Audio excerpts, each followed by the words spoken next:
Muy buenos días a todos mis hermanos. Continuamos reflexionando en la carta a los Hebreos, capítulo 6, versos 7 y 8. Y dicen: porque la tierra que bebe la lluvia que muchas veces cae sobre ella y produce hierba provechosa a aquellos por los cuales es labrada, recibe bendición de Dios. Pero la que produce espinos y abrojos es reprobada. Está próxima a ser maldecida, y su fin es el ser quemada. En esta simple ilustración, todos los que oyen el Evangelio son como la tierra. La lluvia cae, la persona oyó el Evangelio, la semilla del Evangelio queda allí plantada, recibe alimento y crece. Lo que crece es hermoso, bueno y productivo. Y es la parte que está plantada, arraigada y alimentada por Dios. Pero hay parte en lo plantado que lo que germina, lo que crece es falso y no es provechoso. Y proviene de la misma raíz, se ha alimentado del mismo suelo y de la misma agua, pero se torna espinoso, destructivo y queda reprobado. Y continuando con la lectura de los versos 9 al 12 de este capítulo 6, nos dicen también lo siguiente: pero en cuanto a vosotros, oh amados, estamos persuadidos de cosas mejores y que pertenecen a la salvación, aunque hablamos así. Porque Dios no es injusto para olvidar vuestra obra y el trabajo de amor que habéis mostrado hacia su nombre, habiendo servido a los santos y sirviéndoles aún. Pero deseamos que cada uno de vosotros muestre la misma solicitud hasta el fin, para plena certeza de la esperanza, a fin de que no os hagáis perezosos, sino imitadores de aquellos que por la fe y la paciencia heredan las promesas. Después de las advertencias más severas, vienen apelaciones más amorosas, pues podemos observar que el escritor de la carta a los Hebreos esperaba que aquellos hebreos que tenían sus dudas, sus vacilaciones, sus temores, no se desanimaran dejando el camino emprendido, y su enfoque fue presentarles y recordarles a hombres fieles para que fueran imitadores de aquellos que por la fe y la paciencia heredan las promesas. Y el autor de la carta está, diríamos, convencido que sus amados hermanos creyentes exhibían los rasgos, las marcas, esas marcas verdaderas de la salvación, y que esos amados hermanos poseían las cosas que pertenecen a la salvación, y que por consiguiente ellos serían ejemplos muy buenos, ejemplos formidables para que aquellos aún dubitativos en sus dudas y decisiones los observaran e imitaran en esa fe y en esa constancia en el camino emprendido, el camino ya marcado. Y podemos decir que muchas cosas pertenecen a la salvación. Y el apóstol Pablo, escribiendo a los Romanos en los capítulos 4 y 5, habla mucho al respecto. Pero lo que en estos versos de esta carta a los Hebreos pone, por ejemplo, que a la salvación no le pertenece la infancia. Ese estado permanente, ese quedarse allí y no avanzar, como lo señala en las anteriores frases, sino lo natural es el crecimiento, la adultez, la madurez, ya no la leche, sino el alimento sólido, no el arrepentimiento de obras muertas, sino el arrepentimiento que mira para vida. Y mirando a este grupo de hebreos, las cosas que vienen con la salvación son principalmente positivas y no negativas, y no reflejan la religión ceremonial externa, sino la regeneración, la transformación y vida nueva interna. Su importancia no viene, diríamos, de la repetición y repetición de sacrificios, sino del sacrificio único, perfecto y completo de Jesucristo. Y poder, de esa manera, no solo degustar la salvación, sino disfrutarla, festejarla, no solo ser partícipe del Espíritu Santo, sino que el Espíritu Santo habite en cada uno plenamente. No solo en degustar la buena palabra de Dios, sino beberla y comerla. No solo en ver los milagros de Dios, sino en volverse uno de ellos y poder experimentarlos. Y estas son algunas cosas que acompañan a la salvación. Y la frase final del verso 9 de este capítulo 6, y que dice: aunque hablamos así, creo que se aplica y sin dudas que busca animar a los creyentes que después de leer la sombría, triste, oscura sección de los versos anteriores, pueden estar preguntándose, y como muchos cristianos hoy, si estas advertencias los toca, los alcanza, y si se refiere a ellos. Y si colocamos la parte final del verso 9 al comienzo de este verso 9, nos ayuda a clarificar el significado. Y esta frase parafraseada sería o quedaría así: amados hermanos cristianos, aunque hemos estado hablando de estas advertencias, de estas amonestaciones impresionantes y atemorizantes para los dubitativos, para los incrédulos, sabemos que hay cosas mucho mejores que sí se refieren a ustedes. Ustedes tienen las cosas que pertenecen a la salvación, no a la incredulidad. Entonces estas advertencias para los apóstatas y para los potenciales apóstatas están en esta carta que les escribo a ustedes, porque ellos están en medio de ustedes. Y de alguna manera, la parábola conocida del trigo y la cizaña nos puede ser útil y sirve de ilustración, donde el Señor Jesús enfatizó la idea de que los verdaderos creyentes y quienes solo profesan serlos, que estarán muchas veces juntos en la congregación, en la iglesia, hasta que el Señor regrese, y que los verdaderos creyentes nunca podrán estar seguros de quiénes son o eran los falsos. Y en estas situaciones, solo la condición del corazón de una persona determina su posición ante Dios, y solo Dios es el que conoce los corazones. Por lo tanto, en este tipo de circunstancias, solo el Señor, que todo lo conoce, todo lo sabe y todo lo escudriña, es el que actúa con su justa justicia.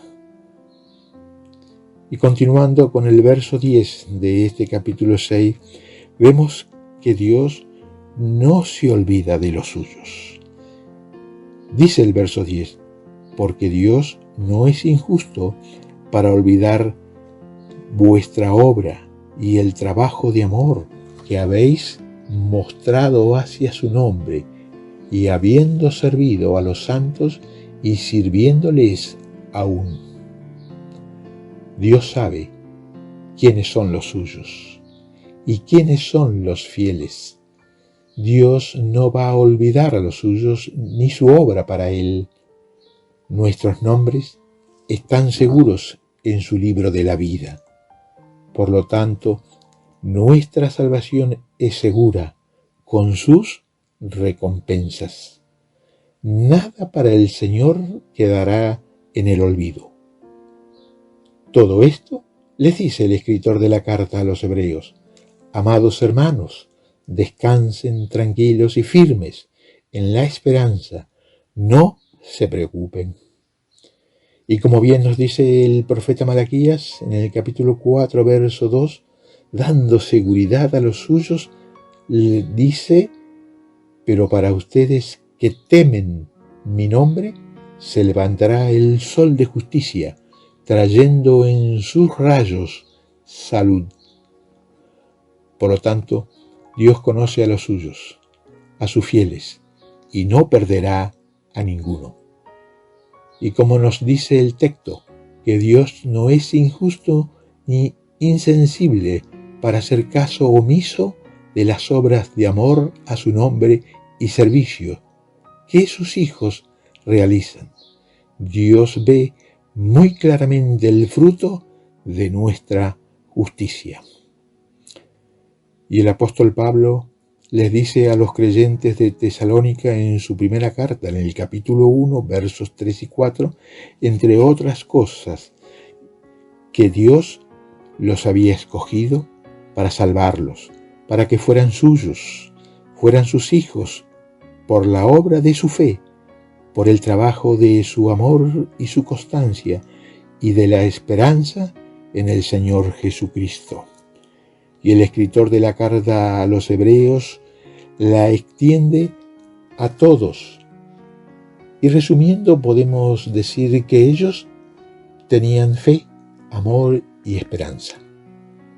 Y a pesar de las dificultades que tenían, que atravesaban, ellos tenían entonces el fruto de las buenas obras y que acompañaban su declaración de fe.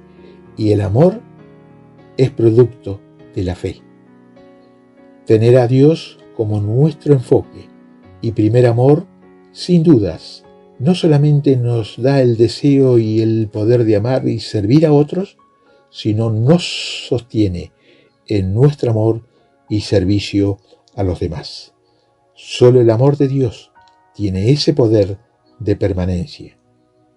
Y estos hebreos amorosos y fieles habían servido y aún estaban sirviendo, y su amor por el Señor producía un ministerio para los santos. Y su anhelo, su deseo es que todos puedan seguir ese ejemplo, esas muestras de servicio. Y como lo expresa en los siguientes versos 11 y 12 de este capítulo 6. Pero deseamos que cada uno de vosotros muestre la misma solicitud hasta el fin para plena certeza de la esperanza, a fin de que no os hagáis perezosos, sino imitadores de aquellos que por la fe y la paciencia heredan las promesas. Veo aquí que el escritor de la carta se dirige otra vez, pone su mirada en algunos hebreos y que aún no se han afirmado, aún tienen sus dudas, no están decididos totalmente y están en peligro de recaer en el judaísmo e ir perdiendo la oportunidad de un compromiso pleno con el Señor, con el Mesías. Y el puente, la esperanza que ahora se les extiende es hacerse imitadores de esos creyentes fieles, comprometidos. Y les dice: y mi deseo más sincero es que cada uno de ustedes pudiera tener la misma seguridad total hasta el fin, ese mismo entusiasmo. Y de ninguna manera queremos que alguien se vuelva atrás, abandone el camino emprendido y se pierda toda esperanza, pues no hay esperanza aparte del Señor Jesucristo. Pongan la mirada en Cristo, el Mesías, y antes que sea demasiado tarde, y de esa manera podrán llamar esta esperanza segura y firme ancla del alma. Verso 19 de este capítulo 6. Y estas decisiones hay que tomarlas, diríamos, pronto.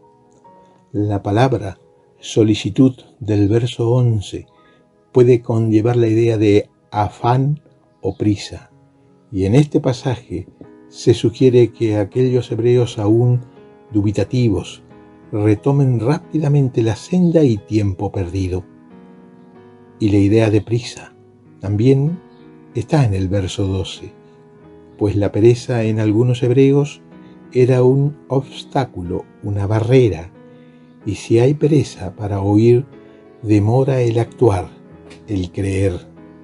Por lo tanto, el autor de la carta les dice: sigan a los fieles creyentes, los cuales han padecido las mismas persecuciones, los mismos hostigamientos, y han soportado con entereza, con perseverancia, con paciencia, porque su fe es firme. Síganlos y vayan en pos de y a todas las promesas que la salvación tiene, da, otorga. En los versos 13 al 20 de este capítulo 6 se puede ver las seguridades de la promesa de Dios. Y antes de observar estos textos, podemos decir, según va pasando el tiempo, estamos marchando sin dudas a no confiar en nadie, pues las vivencias, las malas experiencias son tantas y tales que ya las personas han desarrollado, diríamos, una especie de barrera de desconfianza, conocida comúnmente como falta de credibilidad. Y con frecuencia lo sufrimos, pues se hacen promesas muy a la ligera y con muy pocas o ninguna intención de honrarlas. Y en muchas personas su palabra difícilmente la comprometa.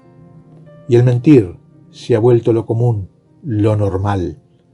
Gran parte de la sociedad, el mundo, está lleno de verdaderos mentirosos. Y ese es el problema básico.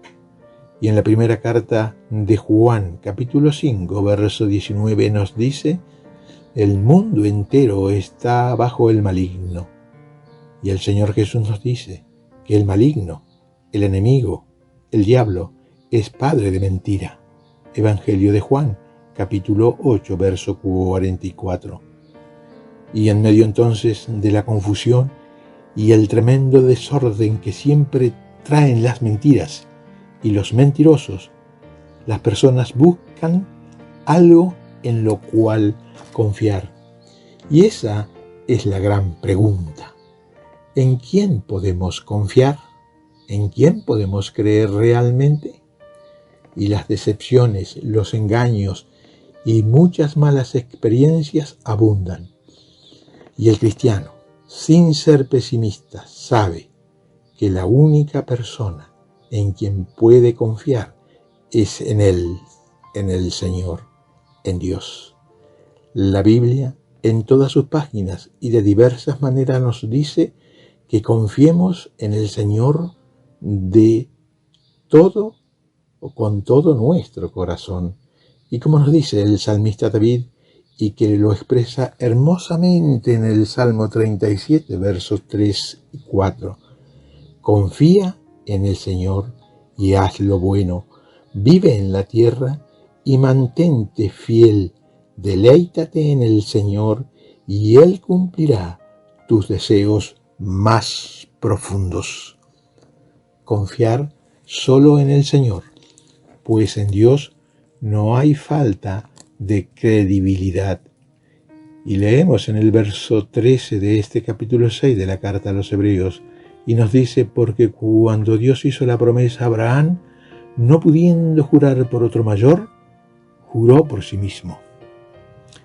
Y como hemos estado observando en esta carta a los Hebreos, el autor ha estado exhortando, urgiendo a los judíos a que abandonen por completo el antiguo pacto, las formas, rituales, ceremonias y prácticas tienen y deben quedar en el pasado.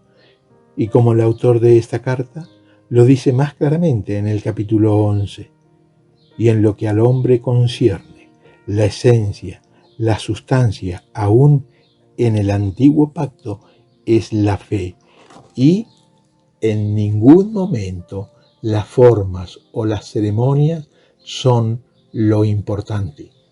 La fe siempre está por encima y probablemente el ejemplo más importante que recordamos siempre de confianza en Dios es Abraham.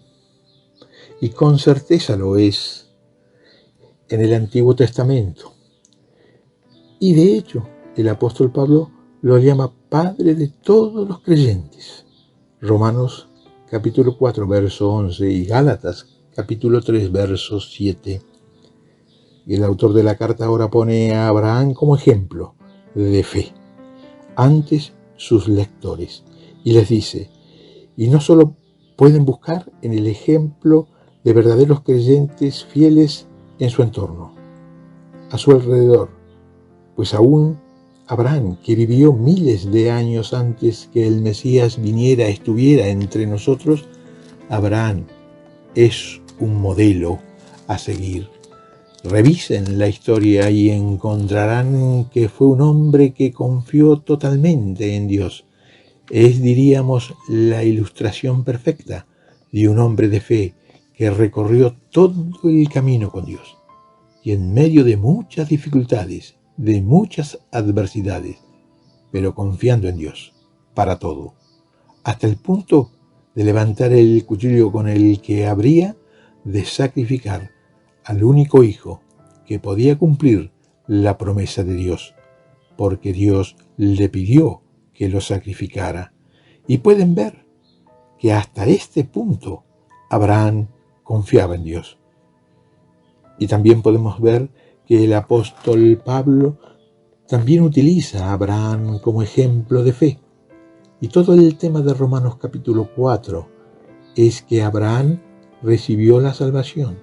Dios lo justificó, lo contó por justo por su fe.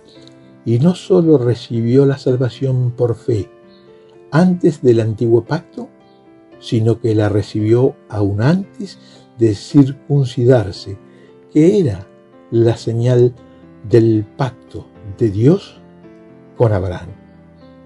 Y lo que el apóstol Pablo, al hablar de este tema, lo que quiere decir es que la salvación nunca ha sido el resultado de la obediencia a la ley o por el cumplimiento de algún rito, sino siempre ha sido por la fe. Como bien podemos leer en Romanos capítulo 4, verso 5, mas al que no obra, sino cree en Dios, en aquel que justifica al impío, su fe le es contada por justicia. Podemos decir que Abraham tenía una seguridad sólida, podía confiar en Dios y tenía razones muy poderosas para hacerlo. Cuando el Señor hace una promesa, pone su integridad en ella, y la integridad y la fidelidad de Dios son el tema central de este pasaje de la carta a los Hebreos, capítulo 6, los versos 13 al 20. Y este pasaje de Hebreos nos da al menos 4 razones para confiar en Dios. Podemos decir que son su persona, su propósito, su promesa y su sacrificio. Su persona.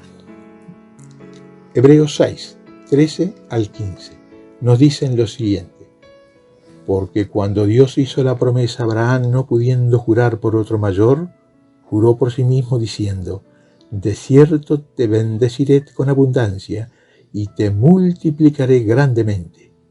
Y habiendo esperado con paciencia, alcanzó la promesa. No hay nadie en el universo más grande que Dios. La razón por la cual no puede mentir es porque Él, Dios, es el autor de la verdad. Él es la verdad. Y por definición, cualquier cosa que Dios diga es verdad. Y por su misma naturaleza, no puede mentir. Entonces, en primer lugar, sus promesas están aseguradas por quien Él es. Y cualquier cosa que haga está bien. Cualquier cosa que diga tiene que ser verdadera. Por lo tanto, si Dios hace una promesa, no solamente la va a cumplir, sino tiene que ser cumplida. Y en el ejemplo que se da de Abraham, la fe que le fue atribuida, imputada justicia, había sido confirmada por años de perseverancia, calma y paciente espera, y por la gran obra de fe y de obediencia al ofrecer al Hijo esperado, en la seguridad de que Dios podía aún levantarle de los muertos. Tal es el ejemplo que necesitaban estos hebreos, pues un hombre de fe perseverante recibe mayores seguridades de parte del Dios inmutable, las cuales a su vez desembocan a bendiciones aún más amplias, mucho más extensas. He aquí el camino a seguir, tanto para este grupo, destinatarios de la carta, como para todo creyente. Que Dios nos bendiga.